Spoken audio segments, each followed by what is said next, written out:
In this video, it is finally continental road trip time. I'm going to be taking this Citroen Berlingo van we paid 750 quid for, all the way to the Netherlands. Taking in Japan Classic Sunday in Hubnut. Am I getting the pronunciation closer, my Dutch friends? And doing some road tests along the way before we come back next week. We're actually now heading up to Yorkshire. So let's start the journey. Just before we jump in, September 2021, it became a requirement to show a UK rather than a GB sign when driving abroad. The government decided to change things. We don't know why. Also, incidentally, we have Triangle of Doom t-shirts back in stock, black and blue.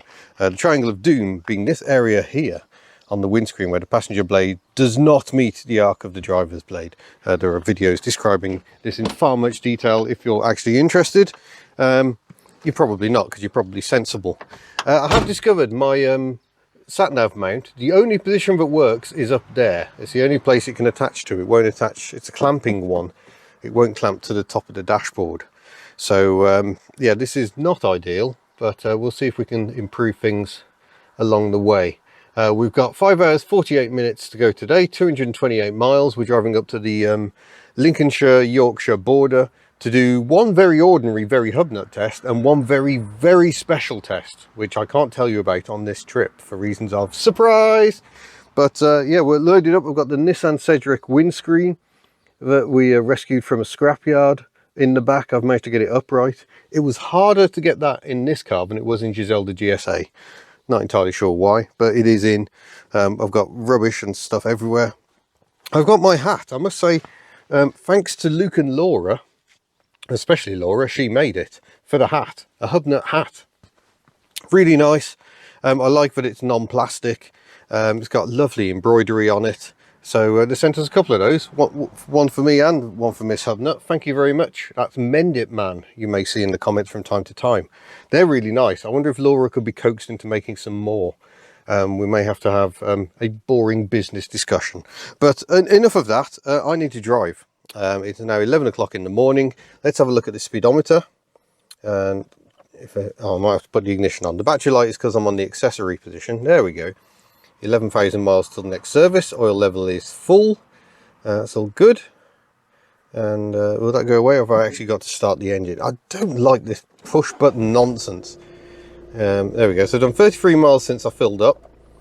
And should be up. There we go. So we're on 173,146. That is our start mileage. I have no idea how many miles we're going to do. We've got a bit of driving around in the Netherlands to do. Yeah, we're 228 miles today. I don't think it's about another 220 miles down to the ferry port tomorrow. Stopping in a hotel there, then getting the daytime ferry crossing. So should be a bit more interesting than the nighttime one. So without further ado, let's get you strapped up and we'll go. I've already made one improvement. I've moved my mobile phone mount down to the flap that covers the stereo. It means I can't really see the stereo.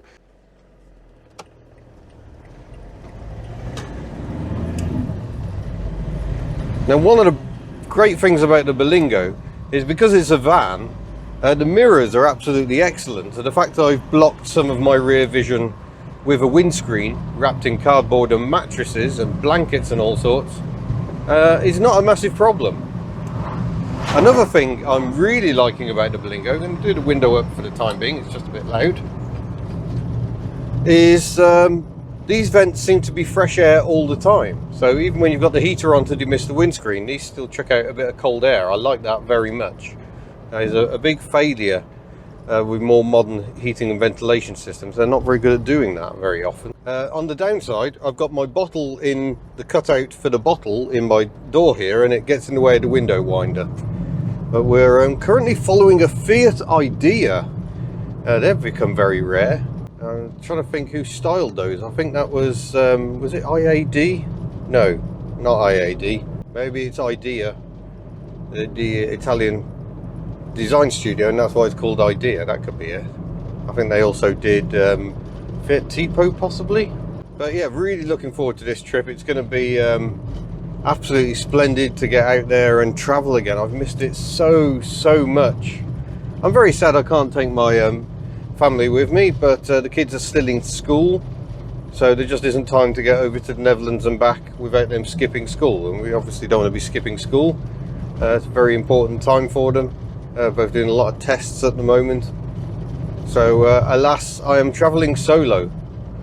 But yeah, it's very nice to be travelling again. It feels so long since that Croatia trip, where we went to the Netherlands initially in LE the 2CV, then drove across to France for the Citroen Centenary celebrations, and then drove back across France and off to Germany, Austria, Slovenia, Croatia. An absolutely stonking trip that was. I enjoyed it so much. Oh, actually, we're just about to pass GW tyres here in Llanarf, so I should probably mention I have replaced the tyres.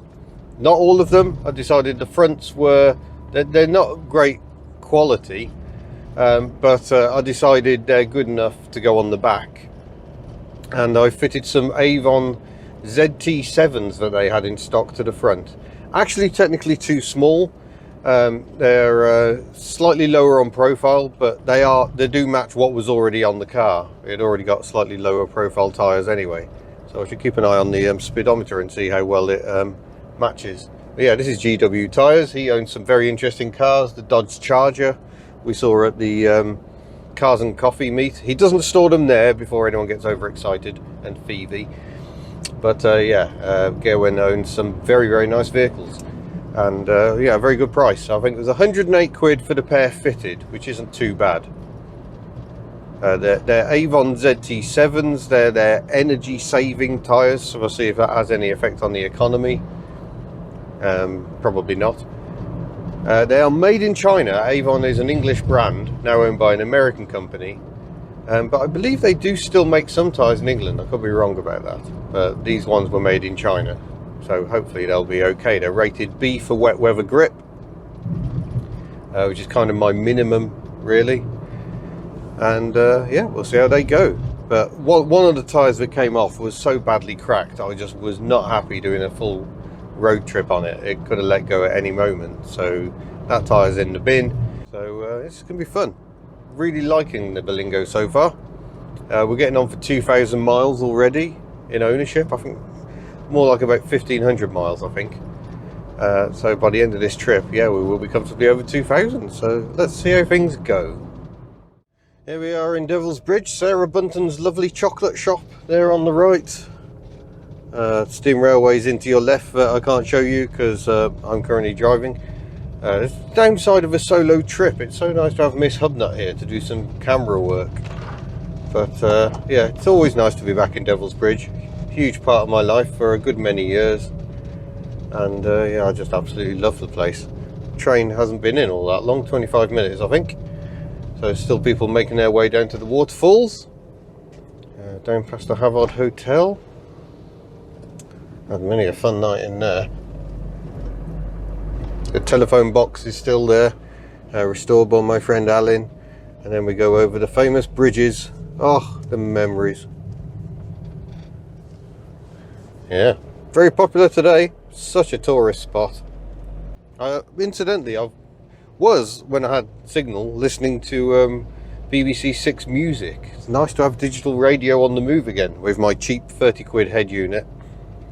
And yeah, I mean, the sound is no music lover's delight in here. The sound's fairly terrible. I've taken the top two tweeters out again, so we're just running the head unit through the door speakers and the speakers in the back. Really needs more bass. Could always use more bass, so may consider a sub at some point, but yeah, so far pretty good. We could probably talk about some things I don't like about the Berlingo while we're driving along. I mean, one is obviously the triangle of doom up here. I don't like that, and the resulting dribble of disappointments. I don't like that wiper blade. I bought some wiper blades from Quinton Hazel, and they're absolute rubbish. They look crap, they work terribly, so won't be doing that again. I've got a Bosch one on this side, and I must admit I actually nicked that Bosch one off the Toyota Camry. It's exactly the same wiper blade, but works an awful lot better than the terrible Quinton Hazel. Sadly, the passenger blade different size on the Camry, which is a bit unfortunate.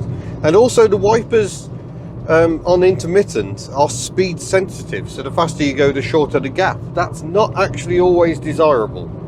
I don't like that. I would just rather have a consistent gap, or even better, variable intermittent that you control yourself.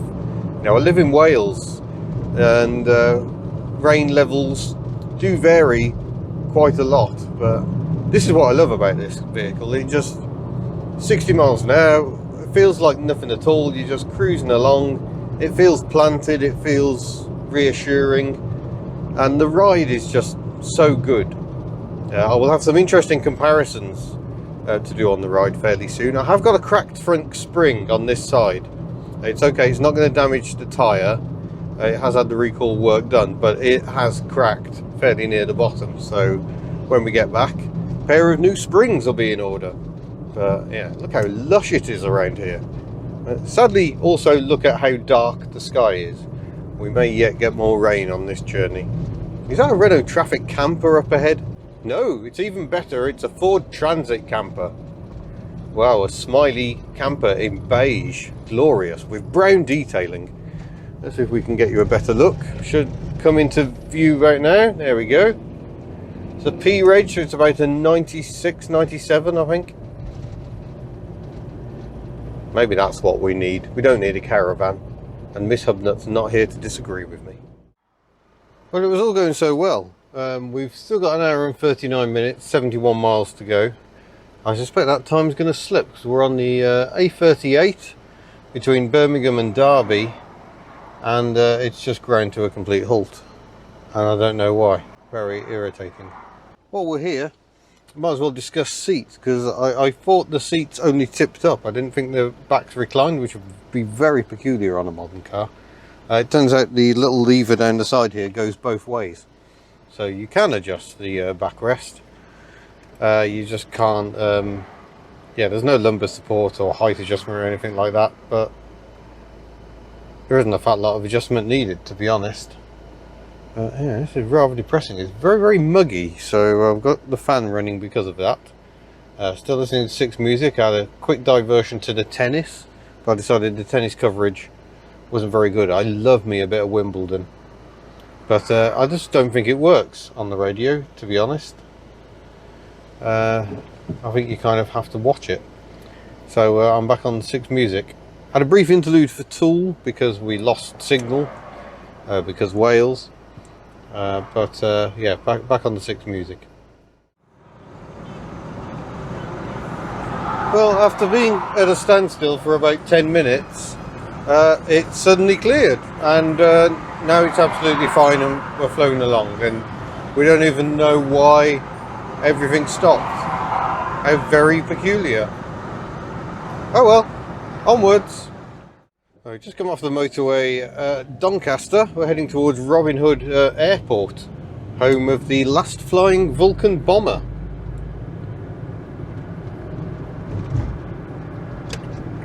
This roundabout makes no sense. Maybe that's why everyone around here is driving so badly. Though when the road markings don't follow around a roundabout. Sometimes they do, sometimes they don't. It's what makes driving in the UK an absolute joy. But yeah, some interesting driving on that roundabout. People reversing on the roundabout, that was exciting. Someone else just sailed straight through a red light they clearly didn't see at all. So yeah, welcome to the north of England. Although this is very much the south of the north. There's a lot more north than this. And then you got Scotland, which is enormous. And we are still heading towards Robin Hood Airport. Somewhere I've never been, actually. It is where that Vulcan bomber was based. So it last flew from there, but it just became impossible to keep the Vulcan in the air. Whereas the slightly earlier Lancaster bomber, no problem at all. Because that is far, far more simple. No jet engines. No computers. I'm not sure there's any computers in a Vulcan bomber, to be honest, but they are highly complex things with delta wings. Very impressive. I did see it fly a few times, once or twice at Goodwood Revival. That was always spectacular. We are 220 miles into our day so far. Yeah, we're almost there, but this is very typical landscape for the east of England. Whereas Wales, the Lake District, the west side of Scotland, very, very hilly and mountainous. The east side is predominantly flat. A fair bit of it reclaimed. I don't think this section is, but certainly you go into East Anglia, Cambridgeshire, there's a lot of reclaimed land, which is fitting because we're going to the Netherlands, so this is getting us in the mood for what it's going to be like over there. The Netherlands, a very flat country, some slightly hilly parts that are practically Belgian, but yeah, this is getting us in the mood for our visit to the Netherlands. Oh my gosh, I'm excited. So we're now in North Lincolnshire.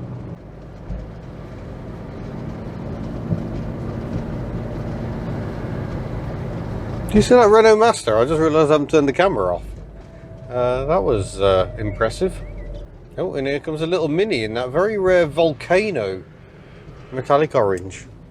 Oh, there you go. Sometimes you should just leave the camera running.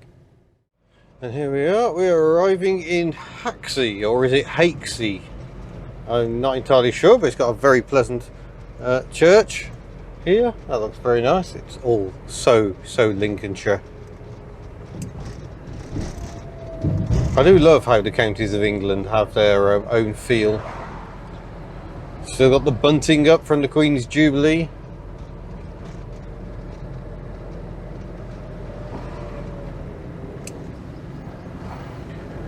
So, lady running down the road for reasons we don't fully understand. They got everything here. And here is home for the night. Awfully pleasant, isn't it? I'm in this annex, which presumably would have been a garage at some point. I've already got Wimbledon on the telly. Emma Raducanu doing her best. So I've got a nice little kitchen. Might nip out to the shops, get myself some grub a bit later on. Save some money, don't actually eat out. And then the bedroom is through here. All looks very, very pleasant. So this is Airbnb for the night. I think this one was about 50 quid. And, you know, that sort of money, you're starting to wonder why on earth you go to a hotel. It's just a bit more personal here. And, yeah, liking it a great deal. So let's sign off for the night. Well, that's it for part one.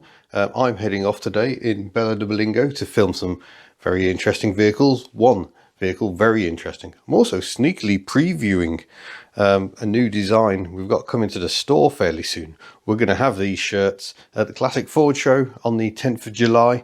So you can come and buy one there, and then hopefully soon after that we can get them on the online store. Shipping to Australia, no problem.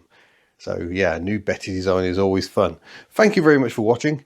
Stay tuned for more adventures. The Netherlands is coming very, very soon.